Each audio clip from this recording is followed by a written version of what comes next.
Absoliučiai kuriozinė situacija. Paklausykit iki galo. Gaunu užsakymą iš vyresnio amžiaus žmogaus, kad atvažiuok patikrink Volvo V70. Ten 12 metų, dizelis, pagal pardavėją su geruoju varikliu, žodžiu, pilnai tvarkinga.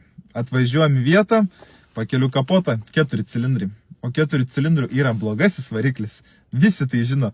Tam dėdukui ten pripudrino smegenis, kad gerasis variklis. Bet čia tik pradžia. Pradėjau tikrint. Glaistuota, parūdijus, variklis blogai dirba.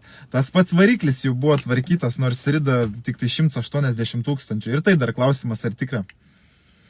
Dar tie pardavėjai nežinojo, kad aš atvažiuosiu tikrintas. Dėdukas, nesakė nieko jam.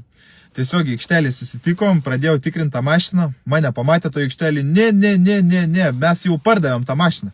Viskas, jau parduota tą mašiną, vyrai, viskas, duokit raktelius, mes čia jau viso lizingą tvarkom, parduota. Defektų per kelias minutės tiek suvardinau, kad žodžiu, kame moralas.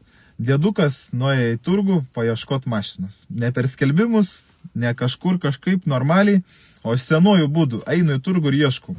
Tai turbūt įkišo, kad pačią prasčiausią mašiną aikštelį, nes realiai sakė, nenorėjo tokios pirkti, norėjo Passato, realiai dar ten brangesnė negu jis ten pats nori pirkti, bet sakė labai gerai, išgyrė, dėl to nori pirkti.